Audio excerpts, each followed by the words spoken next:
YouTuber జ్యోతి మల్హోత్రా ఉగ్రవాదులతో సంబంధం ఉన్నట్లు ఎలాంటి ఆనవాళ్లు లేవని తేలింది. పోలీసులు తేల్చారు. కానీ పాక్ అధికారులతో ఈమెకు సత్సంబంధాలు కలిగి ఉంది. ఉగ్రవాదులతో డైరెక్ట్ టచ్ లేదు, కానీ ఉగ్రవాదులతో సంబంధం ఉన్న వాళ్ళతో ఈమెకు రిలేషన్షిప్ ఉంది, వాళ్ళతో కలిసి తిరిగింది. అదే కాదు, పాకులో ఉన్నటువంటి అధికారులతో కూడా ఈమె సంబంధం కలిగి ఉంది. ఒకటే అంటే ఉగ్రవాదులతో ఈమె కలిసి తిరుగుతలేదు అంతే, కానీ ఉగ్రవాదులతో ఎవరెవరైతే తిరుగుతున్నారో కొంతమందితో ఈమెకు సంబంధం ఉంది, ఈమెకు టచ్లో ఉంది. అదే కాకుండా పాక్లో ఉన్నటువంటి ఆఫీసర్లతో కూడా ఈమె టచ్లో ఉంది. అంటే ఈమె ఓన్లీ ఉగ్రవాదులతో కలిసి బాంబులు వేయించలే అంతే. ఈ కిలాడి భారతదేశంలో ఒట్టి ఎంత నీచానికి ఒడిగట్టింది అనేది చాలా బాధాకరమైనటువంటి విషయం. ఇక్కడ ఆమెకి ఎలాంటి ఆధారాలు అంటే ఉగ్రవాదులతో ఉండి మందిని చంపినట్టు ఒకటే లేదు ఆధారాలతో. అయితే తాను మాట్లాడుతున్న వారిలో పాక్ గూఢాచార వ్యవస్థకు సంబంధించిన వారితో ఉన్నట్టు తెలియదు. ఇప్పుడు ఈమెకు మాత్రం భద్రత, మన భారతదేశంకి సంబంధించిన భద్రతకు సంబంధించినటువంటి ఏదైనా అంశం గురించి కూడా ఈమెకు పూర్తి సమాచారం లేదు. కానీ పాక్ అధికారులతో సంబంధం ఉంది, పాక్ తీవ్రవాదులతో సంబంధాలు ఉన్నటువంటి వ్యక్తులతో కూడా ఈమె కలిసి తిరిగింది. ఇది మాత్రం బరాబర్.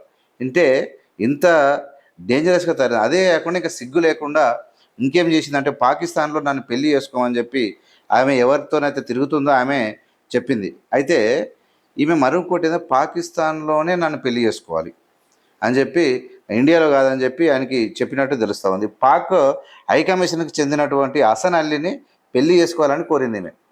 హసన్ అలీ ఎవడైతే ఆ గడ్డపోడు కనబడతాడో వాడిని పెళ్లి చేసుకోవాలని చెప్పి ఈమె చేసుకోవాలని కోరింది. అయితే కోరడమే కాదు, అన్న క్లియర్గా వాట్సాప్ చాటింగ్లో ఆమె మొత్తం బయటపడ్డారనమాట. తనను పాకిస్తాన్లోనే వివాహం చేసుకోవాలని కోరింది. ఇస్లామాబాద్ను వదిలిపెట్టి రావాలని నాకు లేదు అని కూడా ఆమె చెప్పింది. ఈ జ్యోతికి 4 బ్యాంక్ అకౌంట్లు ఉన్నాయి. ఆ బ్యాంక్ అకౌంట్లకు దుబాయ్ నుంచి డబ్బులు పడుతున్నాయి. ఇది ఒకటి క్లారిటీ ఇచ్చారు. ఆ అకౌంట్లకు దుబాయ్ నుంచి వాటిలో డబ్బులు జమ అవుతున్నట్టు కూడా పోలీసులు గుర్తించారు. నెక్స్ట్ ఇంకెవరన్నా స్పైస్తో ఇంకెంతమందితో టచ్ ఉంది, ఎంతమంది భారతదేశంలో ఉన్నటువంటి ఇన్ఫ్లుయెన్సర్ యూట్యూబర్లు పాకిస్తాన్లో భారత సమాచారాన్ని ఇట్లా పాడు చేసిరని చెప్పి చూస్తే, కొంతమంది యూట్యూబర్ అయినటువంటి ఒరిస్సాకు సంబంధించినటువంటి ఒడిస్సా యూట్యూబర్ ప్రియాంకతో జ్యోతికి సంబంధాలు ఉన్నాయి. కానీ జ్యోతి కూడా 4 నెలల క్రితమే పాకిస్తాన్ పోయింది, యూట్యూబ్ తీసింది. కానీ ఈ గూఢాచారకు సంబంధించింది పెళ్లి చేసుకోవాలి ఇలాంటివి ఆమెకి ఏం సంబంధం లేనట్టు పోలీసులు తెలిసారు.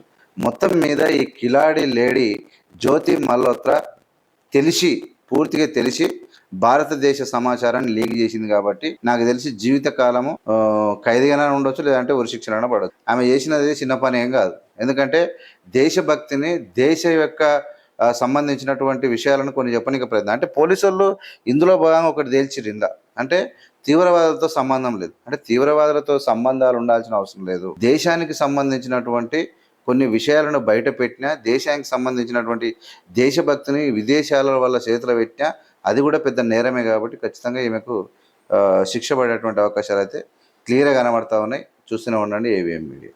Thank you.